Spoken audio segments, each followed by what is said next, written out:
Thanks for being here, man. I really appreciate it. Very excited. For listeners, viewers, a disclaimer, you don't work in orthodontics. Keep listening, though, because there's tons you can apply. Just a brief overview of who you are and what you do. My name is Mike Stanzyk. I own a company called Lead Juice. We are a marketing and consulting partner for alternative health offices. We have clinics all over the country who are very similar in process and in scope to what you and your awesome orthodontics do. And there's a ton of crossover that we'll be able to review on this. You work largely with what specialties? We do neuropathy Okay. and chiropractic. So neuropathy market's huge. It's growing. It's fed by diabetes and chemotherapy. And you have cancer. like orthopedists doing that, skeletal skeleton. Musculoskeletal people. Yeah. How do you say it? Muscular Skeletor. skeletal. Skeletal. Musculoskeletal. Is that right, Zach?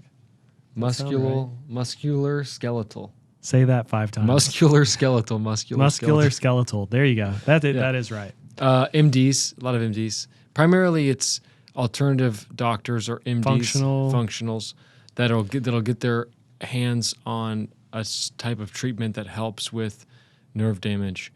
Okay, so you work with these specialties. Yeah. What are some of the misconceptions with marketing and growing my revenue, my production?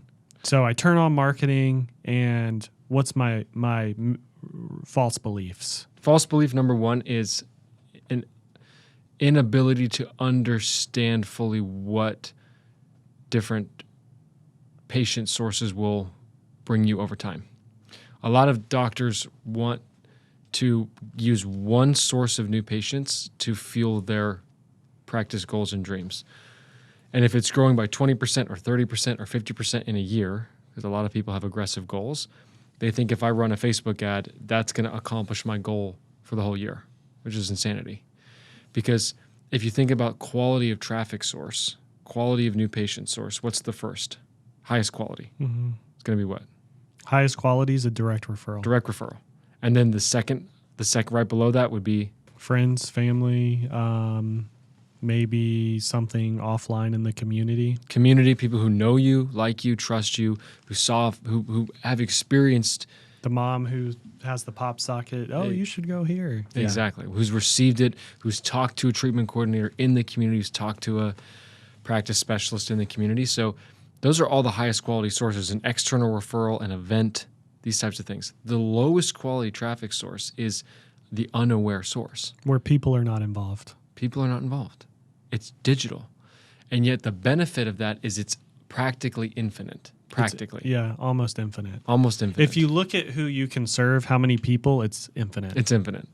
And so we almost forget that with an infinite traffic source, we think it's going to be an infinite traffic source of people that are of the same quality as referrals.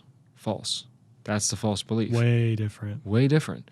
If you can work on the business enough to be able to convert and understand what the conversion percentage is of your digital, then you bake it into your model. Just like in ortho, you bake in your defaults. Right. It would be silly to not bake in the price, right, the amount of patients at default. Yeah. And then you're going to be sitting there with the actual collections are going to be less production, and you're going to be sitting with the cash discrepancy because you're not baking in 5%, 10% default rate. If you're thinking that 50% of your Facebook leads are going to convert and that's your financial model, you're crazy, or you're just uneducated into what this source, and that's what I find. Or it's going to work week one. Week one, we should have 5 new patients. Or it's going to work consistently week after week after week. So bake it into the model. It should be baked into a digital marketing model. I know at HIP, at Lead Juice, that's what we just know that marketing is going to do what marketing is going to do, and you need to have multiple lines in the water. And if you don't, you're the one that's setting your business up for failure. It's not because the ads didn't work this week or next week. Do you want to be the shrimp boat with nets out on all sides, or do you want to be the guy with a light rod and 8-pound test line, and your line keeps getting snapped by one fish? Exactly. Yeah. It's the bubblegum shrimp model, right? Yeah, we need the bubblegum shrimp. So I think if you can think like that, then immediately your stress level goes down because it's just part of the game. It's part of the game. It's part of the game.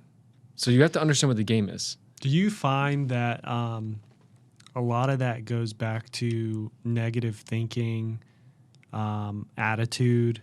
Because, like we were just talking to a prospect. This happens all the time. And the guy, we sent him a secret shop. That's what we're doing with leads now. Like, hey, Mike, took 48 hours for your team to call me back. That's cool. Is this something that you might want to talk about? What would happen if it was 5 minutes versus 48 hours? Could that possibly change your new patient schedule? Could that change your production? Could whatever. And this guy goes, yeah, that was on my website, and nobody answers the phone who fills out a form on our website, so we don't call them. Thanks. All right, let me break this down. Okay, so if I go, and I'll tie this all the way back. So if I go into my phone, today already I have 3 missed calls, so they're red on my phone, 2 from the same number, Frederick, Maryland, 1 from Madison, Florida. If I go to yesterday, I've got 1, 2, 3, 4, 5, 6. Do you think I'm calling these people back? No shot. Why would I call them back? I have no idea who they are. Did they leave me a voicemail? Maybe. I don't check my voicemail until it says 95% full. My phone doesn't even ring or show anything if it's a number that's not saved in my phone. Even when I call you, I gotta call you twice. Yeah, you got to text me right after. Hey, Luke. And then the people don't text me. If they do text me, it's days later. And so do you get spam text or text from a number? So check this out. Anthony got this guy to text me about something to optimize my health. He texted me Monday. No number saved. Didn't know who he was. It's a text this long. Ignored it. I didn't even notice it. He texts me again with the same text. I go, oh, that's Anthony's guy. Because he mentioned Anthony in this text message. Okay, so here's my point. The guy where, the website leads, they're bad. I hope he's listening or watching. But if I call the website lead, we know he's not. The odds of someone picking up your call, your number is not saved, they do not know who you are, is 99.9%. They're not going to answer. Okay? Then I text you right after, hey, Mike, that was me who just called you. This is Luke at Hip Orthodontics. I see that you took some of your time to fill out this form. When's a good time to connect? ? I send an email. Almost the same thing, maybe a little bit longer, a little different format. I do it again in 2 hours. I change the verbiage. Hey, Mike, just wanted to check back. We actually have an appointment tomorrow at 9 a.m. Could that work? ? 9 a.m. tomorrow rolls around. Haven't heard from Mike. Mike? ? Call, voicemail, email. By that time, Mike's going to go, oh, if he's actually serious. And again, it goes back to percentages. There's going to be a percentage of people are, oh, that's that thing. That's that business. I went on their website. Yeah, I need to get back. Oh, sorry, I'm just now seeing this. What about Monday? Boom. Now you're there. The reality of that happening is probably 1% of businesses in any vertical do this. Okay, now I want you to ask yourself, do I behave like the person I just described? Meaning, if you opt in on a website and somebody calls you 48 hours, first-time phone call, you don't know who they are you picking up that call? No.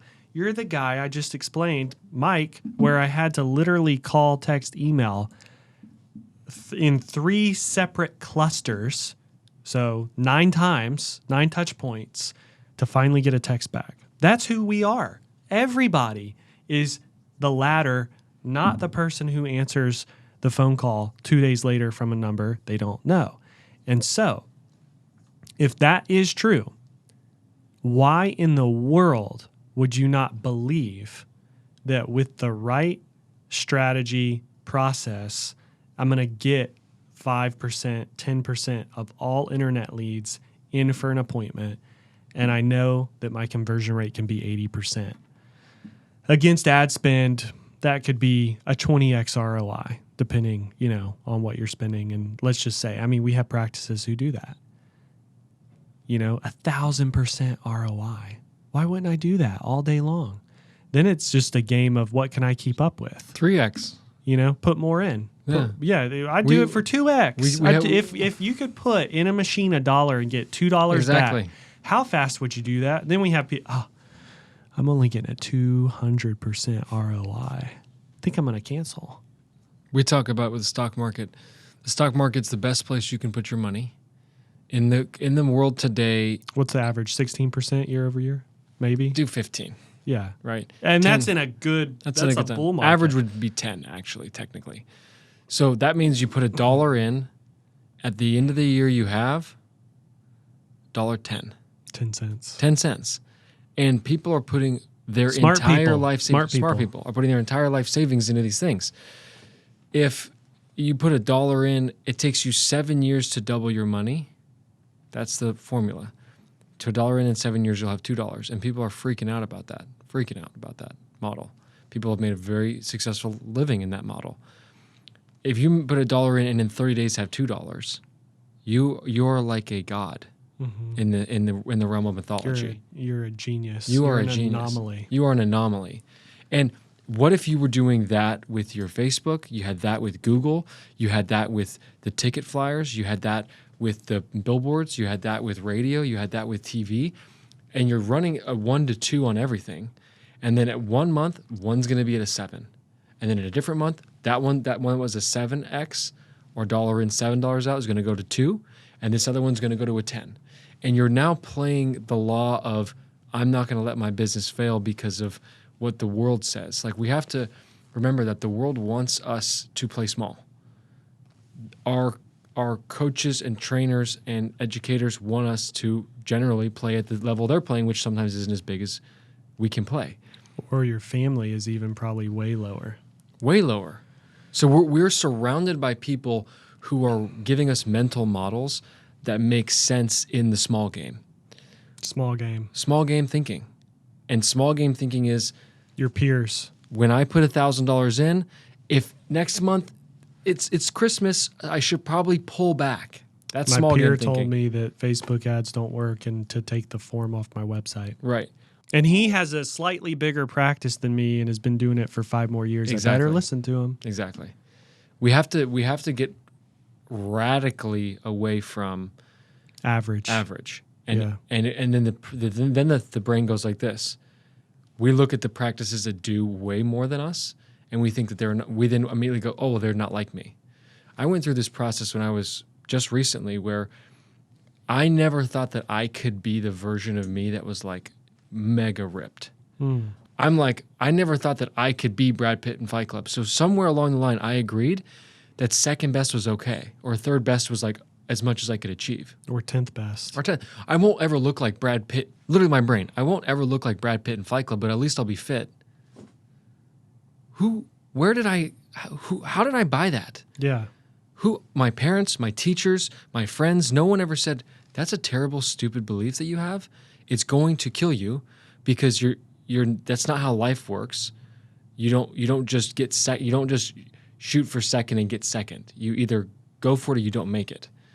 So if you're not going to go for first, you're not going to be second. Because the people who only get second are who are striving for first. They're trying to be first. Trying to be first.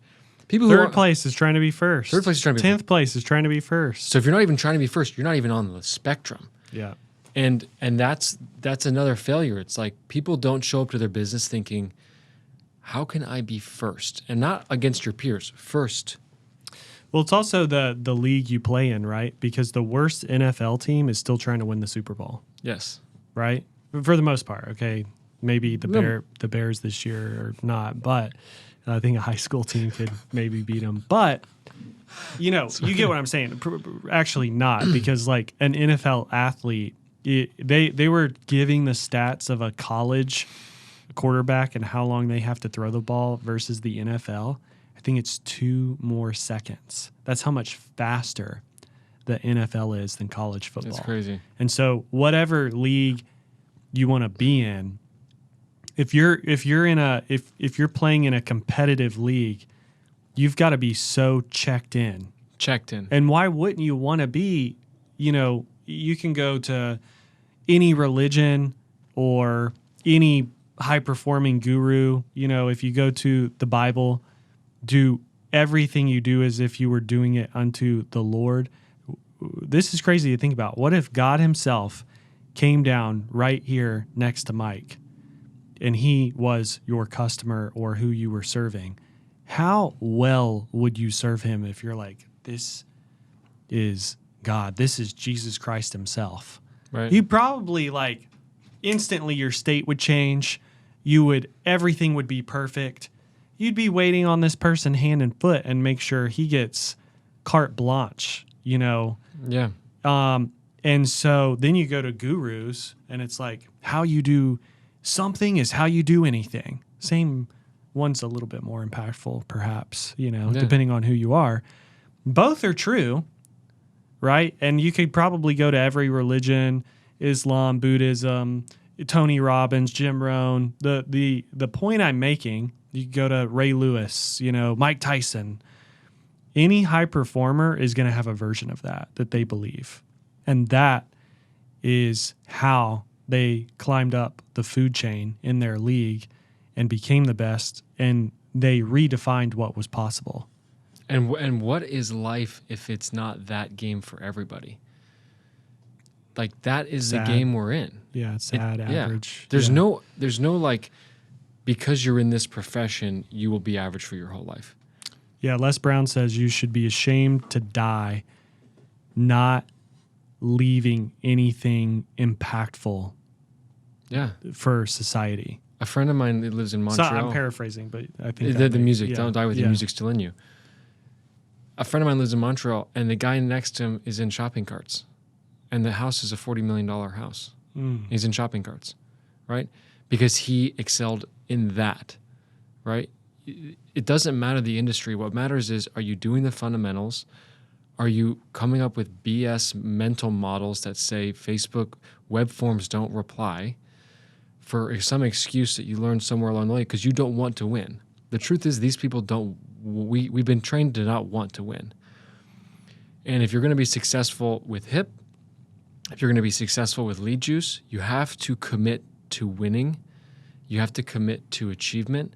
You have to commit to the fullest, highest expression of yourself and everyone on your team. And I think it goes to any job because, you know, some people may say this is, you know, only for people who want to make X amount of dollars. Like the person who cleans this building, she cleans 10 times better than any person we've ever had. She cleans everybody's house here that gets their house cleaned. Okay. She literally unscrews light bulbs and like soaks them in soap and water. She takes out air filters and like vacuums the air filter off. She gets a hose outside and washes the windows off and like scrubs them with a brush. Wow. Like this lady like goes ham. What's the retention of her clients? My wife's grandfather has been having her clean for 30 years. Like she's 50, so she started when she was 20. Wow. Okay, she's literally like the savant of like cleaning. Okay, so I don't care if you drive school buses. Exactly. If you, and it goes back to how you do something is how you do anything, work for the job you don't have. And Tom Brady said this when he was second string at the Patriots. He said he started believing, get this, he started believing he was the starting quarterback when he was second string. And he did that so he would prepare and train like the starter. There it is. And so when the starter got injured, he went ham, and then he was the starter forever after that because he already decided in his mind, I'm the starting QB. I'm first place. And that's not just something that you think about. It's how he woke up. It's how he ate. It's how he slept. It's how he drank. It's the decisions he made off the field, on the field, and that putting that intention out into the world then changes how you show up in the world. Also, it changes what you expect out of the world. So there's that is like forget everything else. Just like what you said, if Facebook goes down, HIP doesn't die. HIP doesn't die not because you have that standard for your life. You just know this is my standard. My business isn't going to fail. You would be crazy to tell me that the business is going to fail if Facebook goes down. But when someone's Facebook ads stop working for a month, they call, it's the end of the world. Mm-hmm. And it's like, wait a minute, what are we doing here? How much responsibility have you abdicated to your team, to the society, to your marketing company? You're just looking for people to blame about why you haven't decided to take full responsibility and ownership and become the first string quarterback. Yeah, and to go back to your point, if the S&P 500, if you wash out the bear years with the bull years, it's like 8-10%. When the bull run happens, it's 15-16%. Your business, even in a bear market, could be 1,000%, right? Spend on marketing, okay? Let's not say it's not gonna grow 1,000%, but let's say it could double. Yeah. Okay, your business could double. So you're telling me your business by far, if you're in business for yourself, listening or watching, your business by far is the number one asset, the number one return that could ever exist, and you're treating it average. You're treating it like worse than the market. Worse than the market. I'm not going to invest anything in this. Right. And here's the best part about I'm the business. going to put all my money in stocks, not my business. Here's the best part about business. This is what blows my mind. Business has this asterisk on it. And this asterisk is called potential for even greater increase, because I can pour into my team, because I can pour into my process. Way more control. Way more control. You can't change the S&P. But you can come in earlier. You can leave later. You can look at your service. You can do an analysis of how the patient process, the client journey. You can say, how do we improve? You can go visit another office. You can make the phone call. You can get that improvement. Like what? You can build a culture. Build a culture. Yeah. Set core values. Yep. Change. It's the greatest opportunity we have in our hands, is the ability to do what we're talking about. And people, because it's so easy, because we have a supercomputer in our pocket, we have lost clarity on how easy it is. The total market capitalization of money transferred today, I think, is $20 trillion. That's the amount of M2 money supply that there is. $20 trillion. 1/10,000th of 1% of the entire money supply is like, you can correct me on the numbers, but it's like $25 million. 1/10,000th of 1%. Take a grain of rice, cut it into 10,000 pieces. One piece is worth $25 million. And yet we've agreed somehow that So it's like a grain of salt. It's a grain of salt. And not like the big chunky salt. Small. The tiny salt. A little Morton's. Yeah. Morton's salt. And yet we think to ourselves, oh, that's not achievable by me. It's nothing. It's nothing. It's so insignificantly small, and yet in our minds we bake it up to something so magnificent, because everyone around us, our peers, are telling us for years and years and years, $1 million is hard. $5 million is impossible. $10 million, don't even think about it. That we're playing the wrong game. And the best part about this game is you can improve every single part of it. And I think a lot of times too, small thinkers are thinking in terms of dollars. Big thinkers are thinking in terms of people. Yes. Oh, I love that. And so what's Jim Rohn say? Service to many leads to greatness. You can have anything you want in your life if you help enough people get what they want. And these, you may think these are cheesy, but here's the thing that I know with certainty. These are laws. They're not beliefs. They're not cool quotes on YouTube or in a book. They're literally laws. Like gravity. Like gravity. So the law of reciprocity, the law of attraction. Again, to go biblical, you reap what you sow.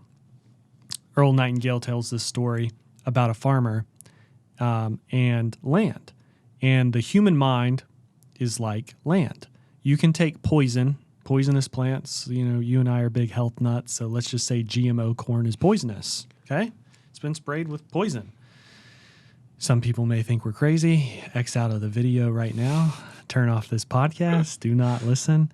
Okay, play along with me. Let's just pretend it is poison. Me and you know it is poison. Eat Mexican corn. And you take organic corn next to it. You plant your seeds. On one side of the field, you got your GMO Monsanto corn. Maybe we can't say that word, the M word. On the other side, you've got the organic Mexican corn, the good M word. If you water them and keep up with them, what's going to happen? Both are going to grow, right? So the land doesn't care. The land is going to return what you give it and how you steward it and water it and take care of it. The land's going to give you that back. Doesn't matter if it's poison, something really good. Your mind's the same way. You can Google this. I've been saying this now like in so many conversations.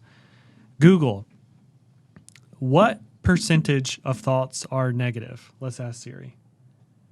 Hey Siri, what percentage of thoughts are negative? Search the web. What's it say right here? 80%. 80%. Okay. It's a lot of Monsanto. So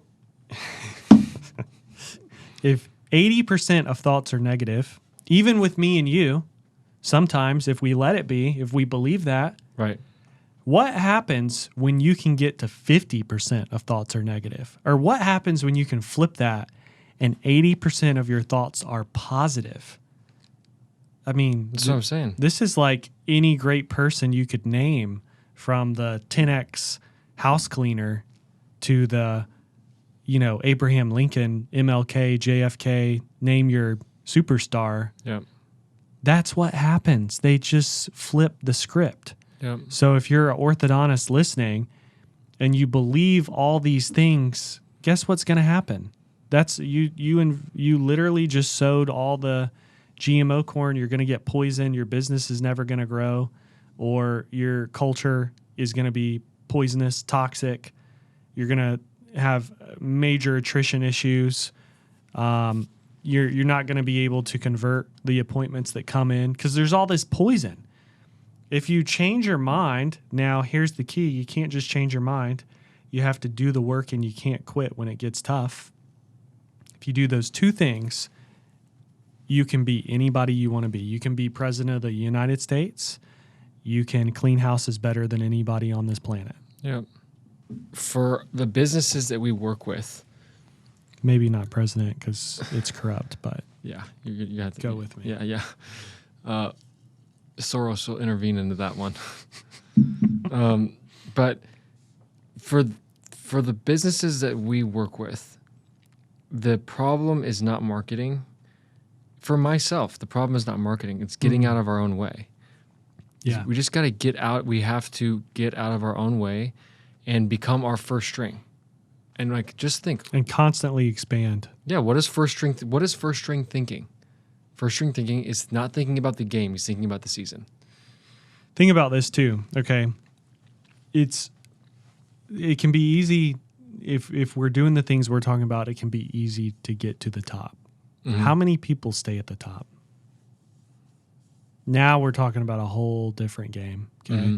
How many people have won one championship, won one Super Bowl? Why did Tom Brady, did he win 6, 7? Something like that. Okay. 5 to 7, somewhere in there. Zach will give us the number in a second. Yeah. He did it because when people said, "Oh, you're the greatest quarterback in the world, you're incredible," blah, blah.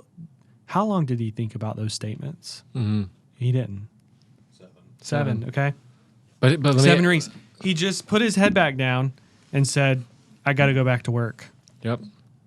But let me add this, because I've been thinking a lot about this idea. And I think a lot of doctors and business owners fall into this trap, but it's slightly different than what you're saying. He's been playing for 25 years. Yeah, he's retired now. But yeah. So he was playing for 25 years? Yeah, something like that. He won. Until he was 44, 40, yeah. So it's starting at 18, 20, whatever, 21. So get this. Out of the 20 years that he played, he won 7 championships. Which means he lost 12, 14 championships. Now, did he consider himself, was he in his mind a loser for 14 years? No. Was he a winner for the 7? No. He won out of 20 years, 7. But he showed up every day as the first string, continued to perform. And in the years when the stars aligned, he won. In the years when he didn't win, he still put in the exact same effort and energy. He didn't say after 5 to 6 to 7 consecutive years of losing the championship, he didn't give up. We'll never win. Well, no, he didn't ever say we'll never win. He said, I'm going to get better. I'm going to get better. I'm going to continue to work. I'm going to continue to drill. So, and it goes with basketball. I think Michael Jordan won 5 or 6 championships. He played for 20 years. It's very similar. Did he, for 12 of those years, did he think he was a loser? No, dude. But yet, what do we do when we lose one start? When literally we have 1 week of high no-shows? When 1 month, we're in our first month with our new marketing partner, and all the leads are bad. Yeah, first month.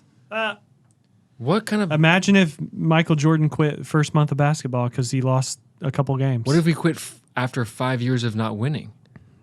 Imagine losing for 5 years. And people do that. People do that, so it's the top to me is less about this. The fact that you're going to win a championship every single year. It's about how are you thinking about your business over the next 20 years? Are you here for just the cash, or are you here for the legacy of your being? Yeah, like your what personal you can do, legacy. who you can touch. Who you can touch, what you will become, the impact that you will leave. And if you can shift the thinking, you don't even care if the no-shows happen. We have some doctors, I'm sure you do too. Oh, yeah, we had a bunch of no-shows this week. But, it's just part of the process. Part of the game. And yes, those guys are winning like crazy. Yeah. Versus the guys who fixate on a week of no-shows and then they go infect their staff with all the leads are bad. Don't call them. Right. Did you call them? Yeah, we called them one time. What happened? Right. And then they get on the phone with you or me. What if you go deeper? Well, what'd you say? Can we listen to the call?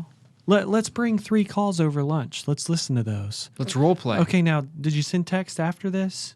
Now, where exactly did we track this? You start doing that, and all of a sudden, oh, we just got a booked appointment from one of those. Here we go. Oh, we just got to start. Could we do that 10 times? Could we do it 20? Could we do it 100? Justin gave me an example of a clinic that you guys have. They weren't starting anything. I'm not going to say the city, but they weren't starting anything. And then you flew out one of your practice advisors, and then they show up and she started every single case. They text in the next day, oh my gosh, I did the same thing and it's working. Right. And you're like, that's the point. The point is she came in with a different thinking, a different mental model for how she perceives it. Different belief. Different belief. When I guarantee you, and I'll say the name of our team member, Melissa. When Melissa was asked, can you go, we need to close cases, she believed, oh, I'm going to close deals. She even said it. I'm going to go there and sign every contract. I'm going to close them.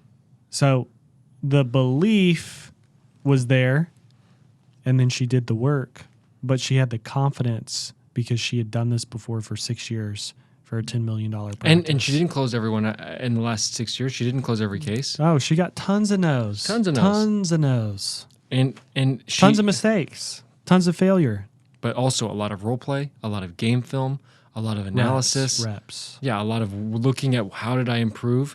How could I get better?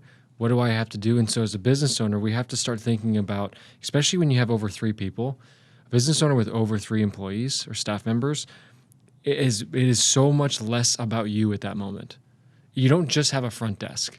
You have a potential front desk experience that will be written about and talked about at the mom's luncheon. I went in and I met her name's Julie at Wentz Orthodontics or at Chicago Orthodontics, and she was so good. You guys, you wouldn't even believe. Forget everything. You got to go meet Julie. You could create that front desk person could create that much of an impact. But if you're not empowering that person to think that she can even make an impact, because you're not doing your job as a leader, which is empowering the individual team member, then of course you're not going to get starts. Mm-hmm. What the hell are we talking about here? Right. Facebook leads, the 3x3 Facebook ad image that is pulling in leads, but it's not like, is that really what we're talking about right now? Yeah. And some people, sadly, there will be some people who will never do what we're talking about. But I'm okay with that, because when you look at the world and all the different layers and levels that the world needs to go on, we need the people who will work at the corporate players, the corporate companies. We need the people who will just be an associate. You know, so I think it's about this, and maybe we can land the plane here. It has to be, specifically if you're a business owner, maybe anybody, but let's just talk about business owners. It has to be bigger than you, and there has to be a really big why. And if there isn't, you might not ever figure it out. Because if it's just about you, just about your cash, just about what your family can gain, the car you drive, the house you can build, I don't know how. I mean, I'm sure there's people out there who have had success, but to go back to Brady, can you win 7 championships? I don't think so. So, yeah, thanks for being here, dude. Hey, did you enjoy this video? Click right here for another great video for orthodontist and dentist. We hope to see you there.